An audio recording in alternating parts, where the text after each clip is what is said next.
What is up, fight fans? Welcome back to Picking a Fight. I'm Latch, and today we're going to be looking at UFC 287 Pereira versus Adesanya. We're going to be looking at the entire main card, and let's just jump right into it. So we got the new champion, Alex Potan Pereira. He's 7-1. He's 35 years old. He's 6'4" with an 80-inch reach. And the new champion defends his belt for the very first time against the very man he took it from, Israel, the last stylebender Adesanya. He's ranked number 1 in the middleweight division. He's 23-2. He's 33 years old. He's 6'4" with an 80-inch reach.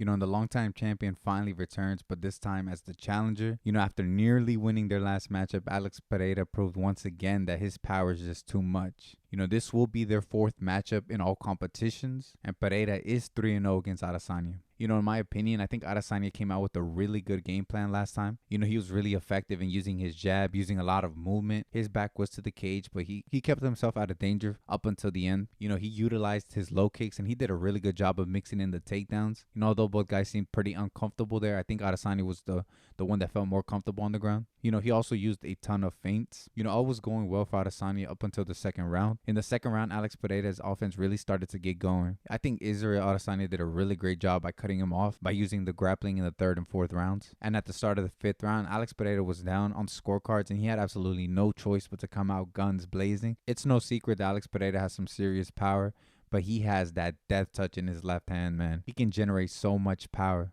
Although he lost rounds 1, 3, and 5, I think what he showed in rounds 2 and 5 really scares me for Adesanya. Especially in that second round, Pereira really started to land the better shots, and in my opinion, he got the better of the exchanges. I do think his grappling let him down in the 3rd and 4th, because I felt he had built some momentum in that second round, and it just dissipated in that 3rd and 4th. Props to Adesanya for utilizing the grappling. There's no doubt in my mind that Pereira also saw that and has been working on his ground game, especially with guys like Glover. I think if Pereira does a better job of identifying and stopping these takedowns, I think this is going to be a much better fight for him, because although Adesanya was ahead of the scorecards, I felt like once Pereira got going on the feet, he really started to put Adesanya in some pretty bad positions. There's a lot at stake in this fight. Israel Adesanya will be 0-4 in all competitions, 0-2 in kickboxing, 0-2 in MMA, and he does have 2 finishes over him. So if Adesanya can go out there, be aggressive, and maybe finish Pereira, although that won't make up for the other 3 losses, I think being 1-1 in MMA, especially when Adesanya has had the more decorated mixed martial arts career,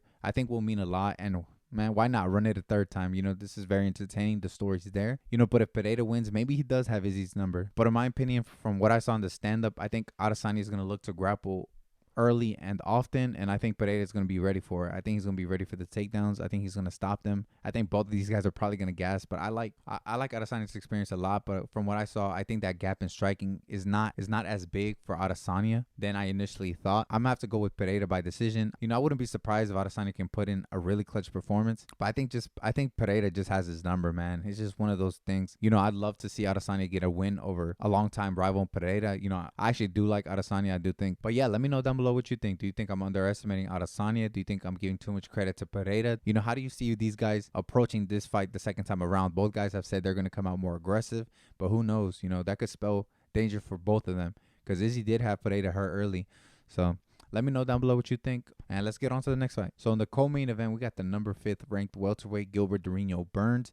He's 21-5. He's 36 years old. He's 5'10" with a 71-inch reach, and his last fight is a submission win over Neil Magny, and he's going up against the number 11 ranked middleweight Jorge Gamebred Masvidal. He's 35-16. He's 38 years old. He's 5'11" with a 74-inch reach, and he's currently on a 3-fight losing skid with losses to Kobe and back-to-back losses to Kamaru Usman. Jorge Masvidal, he's a veteran striker on a very bad skid. And his fights don't get any easier with Gilbert Burns. In his last 3 fights, he has faced some heavy wrestlers in Colby Covington and his 2 fights with Kamaru Usman, and he was dominated in all those 3 fights. And although Jorge Masvidal is one of the most recognizable names in the game, I just don't think he's ever had the skill to match. Because, 2019 absolutely launched him to stardom. So, 2019 was just the perfect storm for someone like Jorge. He started off the year going into Darren Till's hometown and knocking him out cold. And his backyard scuffle with Leon Edwards only gave him more hype. Of course, he would have his most famous moment where he would finish Ben Askren in 5 seconds with a flying knee.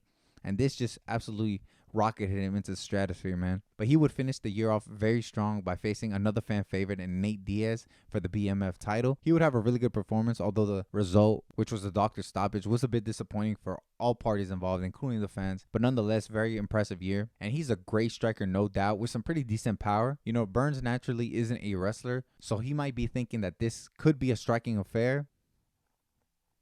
Gilbert Burns is always willing to bang, no doubt about that. But he has shown in the past that if necessary, he is willing to take the path of least resistance. You know, he did that against Wonderboy, where he was outmatched on the feet and decided to grapple. And also in his most recent fight with Neil Magny, you know, he knew he had the advantage on the ground and he immediately took it there and submitted him. I think we might see a similar approach in this fight, especially because I do think Gilbert Burns is the way better grappler. You know, some people might think this is a sweep just because of how dominant Colby Covington was against someone like Jorge, but it really won't be easy. Jorge Masvidal historically has always made getting takedowns on him very, very difficult. He does have a 74% takedown defense in the UFC. You know, best case scenario for Gilbert Burns when it comes to the grappling is this fight goes like the Neil Magny fight did, where he can quickly take him to the ground and get in dominant positions to find the finish. And worst case scenario, it goes like a fight like Wonderboy, where he's outmatched on the feet and has to take it to the ground. And although Wonderboy did get taken down, he wasn't absolutely dominated. And it wasn't Gilbert Burns' most exciting performance, but he did what he had to do. Because I do think the striking is close, but I do think Masvidal is a better striker. But there's no doubt in my mind that Gilbert Burns has the power advantage. You know, stylistically, this could be a nightmare for Jorge just because Burns has shown that he's no slouch on the feet. Gilbert Burns shows that he can hang on the feet. He's probably going to keep it there, especially with the power advantage. As soon as Gilbert Burns senses any type of danger on the feet, I think he's just going to take it to the ground, grind Masvidal out. You know, Damian Maia wasn't able to take Jorge down or submit him, but he did backpack him for a lot of the rounds. And I do think Gilbert Burns is on that jiu-jitsu level where he could do something like that. I think Gilbert Burns is just a little more well-rounded. That being said, Jorge Masvidal is always still dangerous, but I'm going to have to go with Gilbert Burns by decision. I just think he's not going to be able to submit Masvidal. His defense is just too good. And although Masvidal got cracked big time by Usman, I don't think Gilbert Burns has the same power to replicate that. So I think safest bet is Gilbert Burns by decision. I think there's going to be a lot of takedowns, a lot of grinding. You know, it's going to be very interesting to see who has the bigger advantage on the feet when it comes to the striking. I do think it will be Masvidal, but it'll be interesting to see if maybe time has passed Masvidal by. And yeah, let me know down below what you think. Do you think I'm underestimating Jorge Masvidal? Do you think his experience will come through? Or do you think Gilbert Burns is just way too well-rounded and way too dangerous? Let me know down below. I'm interested to hear what you think. And yeah, let's get on to the next fight. So we got another great matchup. The number 6 ranked bantamweight Rob Font. He's 19-6. He's 35 years old. He's 5'8" with a 71.5-inch reach. And he's currently on a 2-fight losing streak, with his last 2 being against Marlon Vera and Jose Aldo. And he's going up against the number 12 ranked bantamweight and fan favorite Adrian Yanez. He's 16-3. He's 29 years old. He's 5'7" with a 70-inch reach. And he's currently on a 5-fight win streak in the UFC, with his last 3 over Tony Kelly, Davey Grant, and Randy Costa. And this is my pick for fight of the night. There is no way this fight is not a banger, especially the way these guys tend to fight. You know, both guys are very aggressive and land at a very high clip. You know, Yanez has been a very fun prospect to follow so far. He's coming off a huge knockout win over Tony Kelly in his home state of Texas. But now he faces the biggest test of his career so far in Rob Font. You know, Yanez is a very good boxer. He has some really good hands. You know, he can fight very well going forward and leading the dance, but he can also fight pretty well backwards with his counters. His defense could use a lot of work. He does tend to get hit a lot. He got hit a lot in his last 3 fights. I will say a lot of his defense relies on his movement. I do think he has pretty good footwork, but Rob Font will be in his face the whole fight. Because Rob Font, when he fights, he puts on a ton of pressure. He tries to lead the fight with a very good jab. He pops it out very often and very effectively. Although losing, he did have a ton of success with his jab against Marlon Vera and Jose Aldo. And I do think he's going to have the same success with his jab against Adrian Yanez. But Yanez's ability to counter so well will make it dangerous for Rob Font to keep putting that jab out there. You know, Rob Font is the plus 150 underdog, and, you know, this could be a possible upset here. We could possibly see an upset here. If Rob Font can be aggressive and lead the entire fight and be the one pushing Yanez backwards, if he can go ahead and mix in the grappling, because we are yet to see a lot of Yanez's ability to grapple, you know, he can possibly pull off this upset. Because in his fights against Marlon Vera and Jose Aldo, even though he got hurt very badly, he was winning those rounds up until that point. So the biggest question is that in this 3-round fight against a very, very dangerous Adrian Yanez, can Rob Font fight a very clean fight? Because Yanez also does have the ability and the power to hurt Rob Font, just like Aldo and Marlon Vera did. So if Rob Font can push forward and avoid getting hurt, I could easily see him winning this decision. You know, for Rob Font, this fight could very well go like his others, where he's winning up until he's not, you know, until he gets hurt. gets hit with a big shot, and the fight kind of slips away from him. So it'll be interesting to see. It'll be interesting to see how it goes. But I just think the grappling is going to be too important, and I think Rob Font's going to have an advantage there. And I think his ability to mix it up, his experience is really going to shine through. I'm going to have to give the upset to Rob Font. I think he has more experience at the highest level. He did look really good until he got hurt. So I'm going to have to go Font by decision. But I wouldn't be surprised if Adrian Yanez could get this win. He's a very dangerous guy. He has a lot of hype with him, a lot of momentum right now. With Yanez being ranked 12 and Rob Font being ranked 6, he's going to jump he's going to basically cut his ranking in half. He's going to be in 6. And with the star power and momentum that he has, he could be one fight away from the title. So there's a lot at stake in this fight, I think. A lot more for Rob Font. He's currently on a bad skid. If Adrian Yanez loses, he's still young. He's only 29 years old. He's got a lot of potential still. So, there's a lot at stake for both guys for different reasons. But I'm going to have to go Rob Font by decision. But let me know down below what you think. Do you think I'm underestimating Yanez? Do you think it's his time to shine? Let me know down below. I'm interested to hear what you think. And yeah, let's go on to the next fight. So we got Kevin Trailblazer Holland. He's 23-9. He's 30 years old. He's 6'3" with an 81-inch reach.